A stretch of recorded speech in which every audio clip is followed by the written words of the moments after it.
President Obama visits Georgia Tech to discuss college affordability. Hello everyone, welcome to City Talk. I'm Thermise Bevel. President Barack Obama touched down in Atlanta to offer relief to college students and graduates dragged down by the weight of student loans. Mayor Kasim Reed, Congressman David Scott, and Fulton County Chairman John Eves met the president at Hartsville-Jackson. Mr. Obama spoke to a crowd at Georgia Tech where he laid out a plan to reform the student loan industry to give borrowers added protections. The bill that recently passed in the U.S. House will help students pay for computers and other tech with 529 college savings accounts. March 7th marked the 50th anniversary of the crossing of the Edmund Pettus Bridge in Selma, Alabama by civil rights activists in 1965. It began the march to Montgomery and led to the passage of the Voting Rights Act later that year. City Channel 26 had the honor of being there for the 50-year commemoration. We come to Selma to be renewed. We come to be inspired.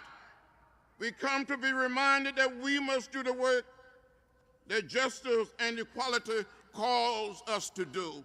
It is very sentimental to me. It's just such a touching experience, and it's just wonderful. One thing we feel is the sense of good feelings that everybody seems to have.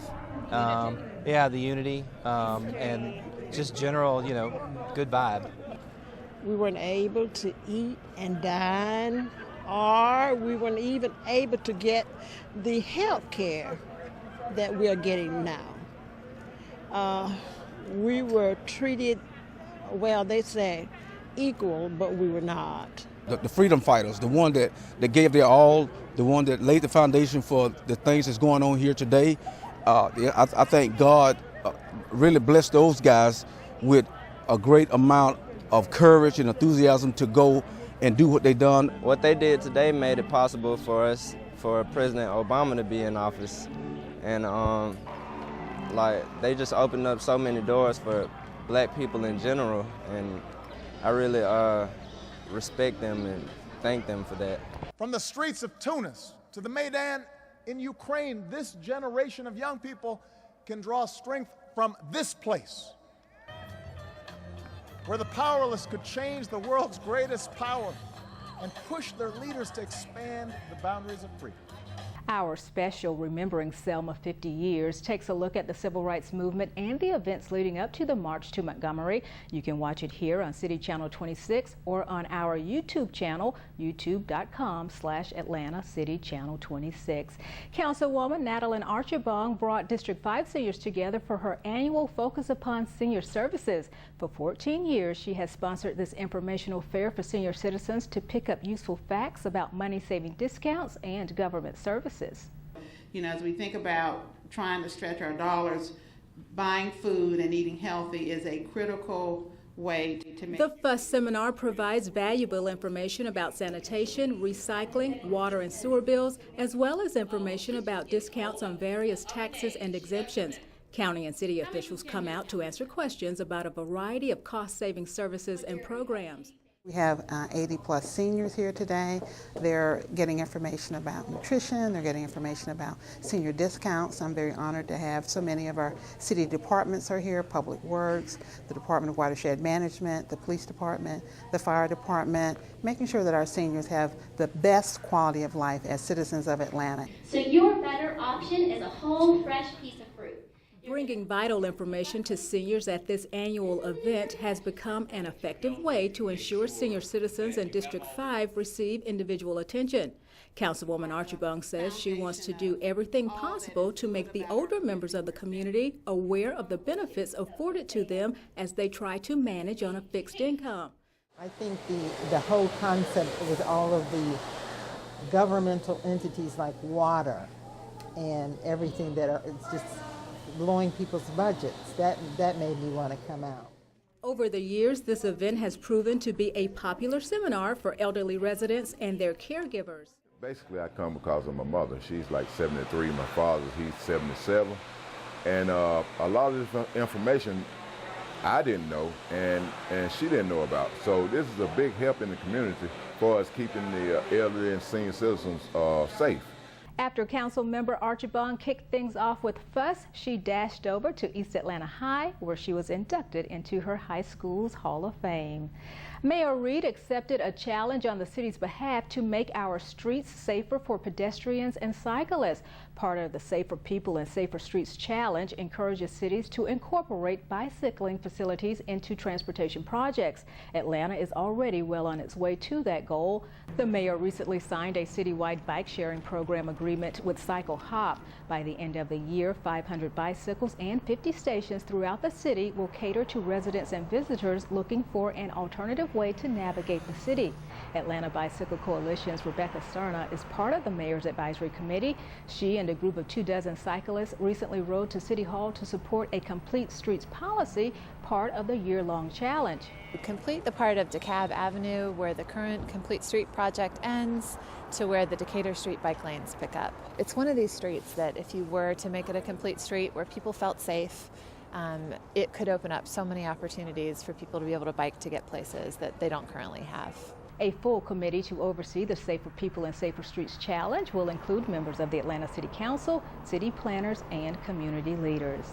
Atlanta's Old Fourth Ward has a brand new playground, and it's not just kids who are excited about it. 1, 2, 3.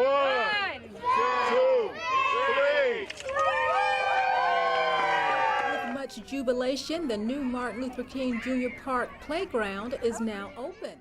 It was decided that this place would be the perfect place for a playground that would benefit our community school, Hope Peel Elementary, our Old Fourth Ward families, and of course the thousands of visitors that come to visit this site from around the world. What we have behind us is just a small but a big significant investment for the community of the ML King Historic District.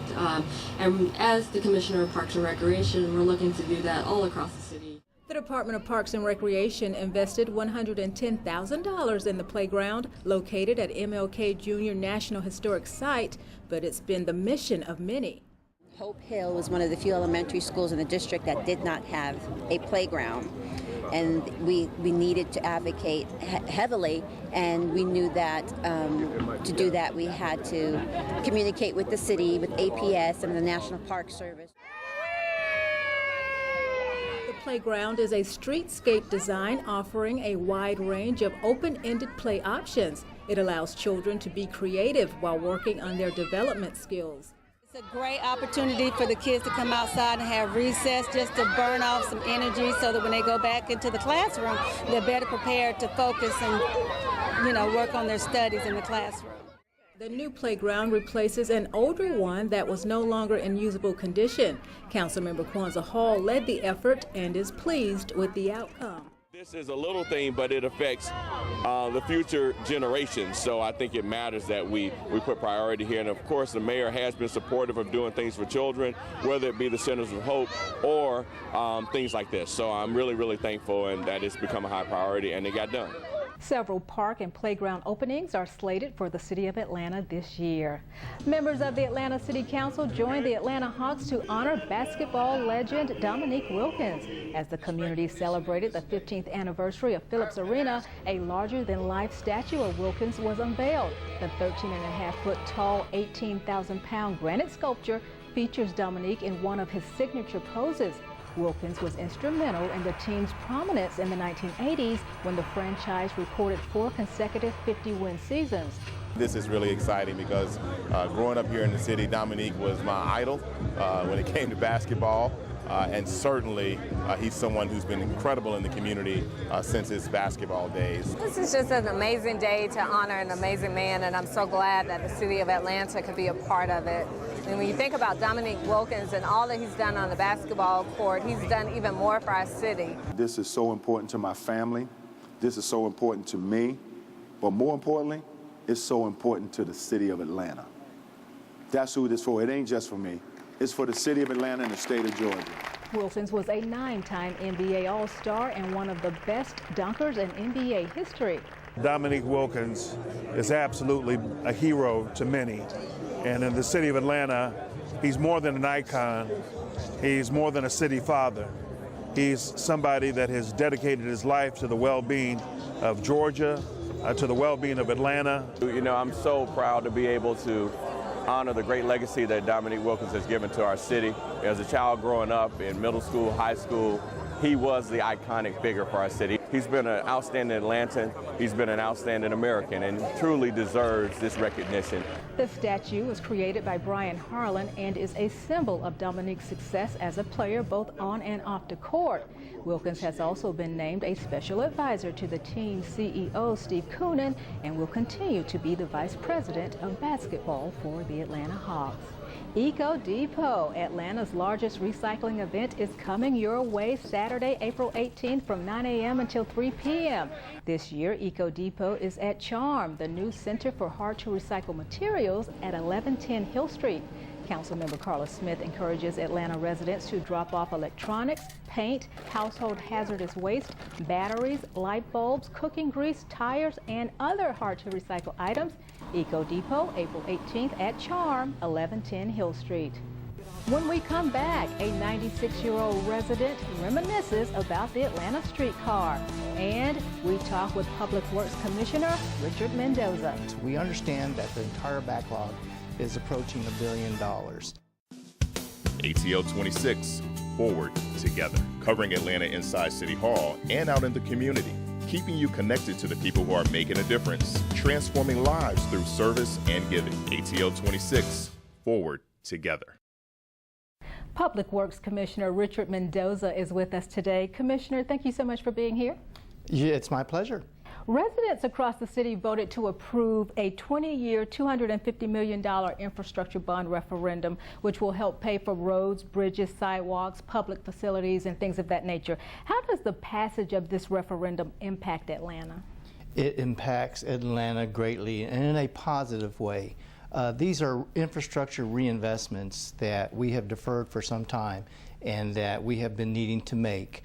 Right now is the opportune time for this to pass, meaning that the city's financial posture is in a place now of such an improved state than when before the Mayor Reed started. Our fund balance has increased from $7 million up to $130 million. Our bond rating has been improved to a AA credit rating, meaning that the cost for us to go out and borrow these bonds to start reinvest in infrastructure is lower, meaning more of those dollars can be placed in our roads, in our sidewalks, in our traffic signal systems to mitigate traffic and improve public safety. So this is an exciting time for the city of Atlanta. Will residents see a property tax increase? And that's another beauty about our improved financial standing. The Mayor's Efficiency Task Force last year went hard at work at identifying efficiency cost savings to be able to pay for the bond debt service, meaning there will be no impact and no increase to taxes to pay for this 20-year bond. Will residents be able to give input moving forward? Most definitely. While we do have a draft list of proposed citywide projects totaling about $170 million of the $250, we are still working with the neighborhoods, stakeholders, and city council members to define the list of local projects. These are the improvements that need to be made in your backyard, in your neighborhood parks, in your neighborhood police precincts, on your local streets.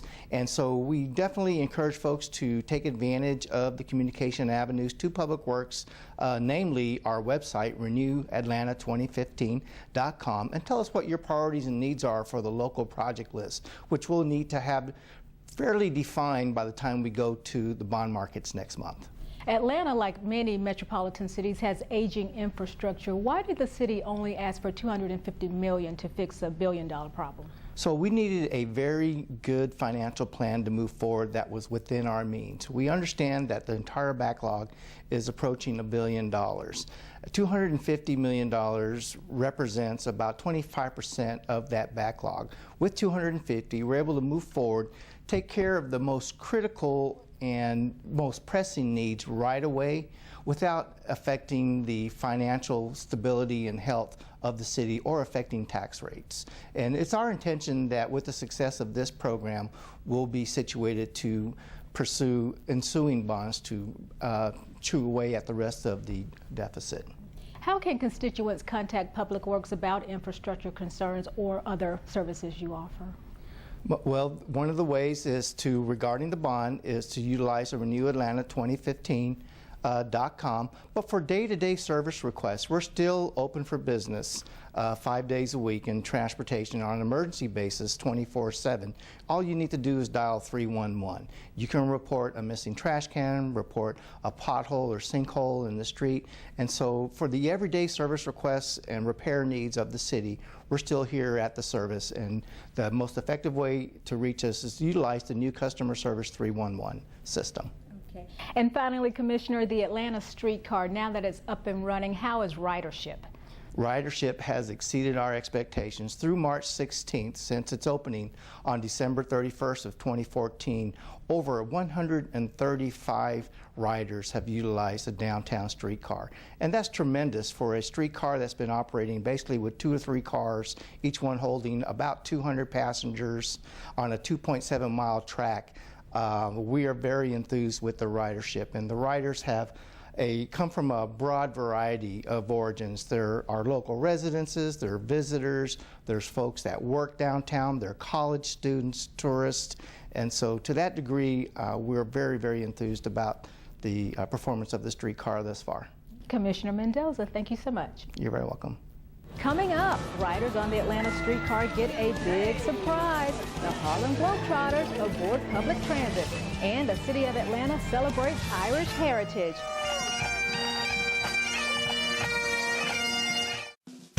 ATL 26, Forward Together, covering Atlanta inside City Hall and out in the community, keeping you connected to the people who are making a difference, transforming lives through service and giving. ATL 26, Forward Together. What was once old is new again, the Atlanta streetcar. Catherine Carter remembers that Atlanta had an extensive streetcar network when she was a child. They were cold in winter and hot in summer. 96-year-old Catherine Carter recalls riding the streetcar back in the day. School children rode for 5 cents. She rode along with her father, who was an electric streetcar conductor for many years. She recently shared her experience of riding the streetcars decades ago. She likes the new ones better. This feels wonderful, and the temperature is great. Mrs. Carter says the old cars were bumpy, and you never knew what to expect. The streetcars were up and down. Never knew if they were going to be warm or cold. Windows open, trash blowing in. Councilmember Carla Smith tagged along with her District 1 constituent for a 21st century birthday ride. Happy birthday to you. Happy birthday, dear Grandma. Happy birthday to you. Thank you. Mrs. Carter presented Councilwoman Smith with a photo of her father with Streetcar 312. Thank you. Oh, this is so nice. Thank you. Now that the Atlanta streetcar is rolling again, we can take it to most places in downtown. The Atlanta streetcar recently hosted several worldly passengers.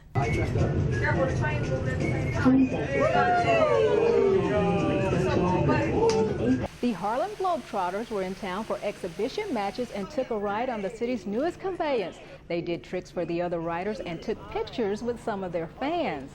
We also heard that there was a brand new Atlanta streetcar in town, and we as the Harlem Globetrotters, we love playing in unique places. I played in a skate park in Venice Beach. I played on the aircraft carrier in the middle of the Persian Gulf. We played on the top of roofs, and now we're going to the Atlanta streetcar. It should be fun.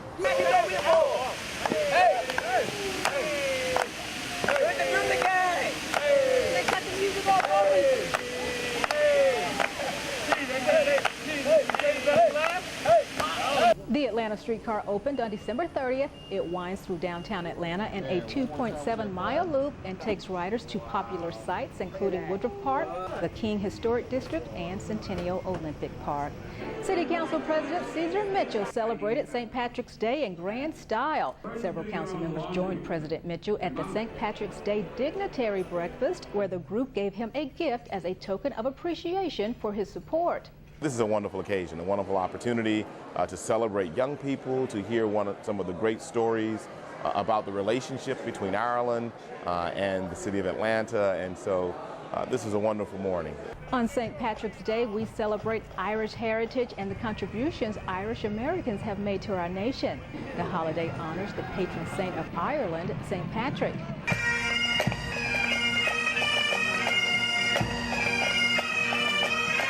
The day was capped off with a parade with President Mitchell serving as honorary Grand Marshal. Atlanta has held the St. Patrick's Day Parade for 133 years. City Hall celebrated St. Patrick's Day by remembering an Irish priest who became a hero during the Civil War. Father Thomas O'Reilly was appointed to the Immaculate Conception Church during the war. He treated many wounded soldiers on both sides of the war. O'Reilly saved government and religious buildings from destruction during the burning of Atlanta by General William Sherman in 1864 after learning of Sherman's plan to burn down the city. We're here today because of Father O'Reilly's heroism. He saved more than 400 homes and centers of worship, not far from where we are right now. And he also saved Atlanta City Hall, preserving our seat of government for decades. And it testifies, if you like, to the best characteristics of Irish America: courage, resilience, and nobility in the toughest of all circumstances. A stone marker outside of City Hall honors the courage and dedication of Father O'Reilly. During the Civil War, City Hall and the Fulton County Courthouse both sat where the Georgia State Capitol is today. Thank you for watching City Talk. I'm Thermise Bevel.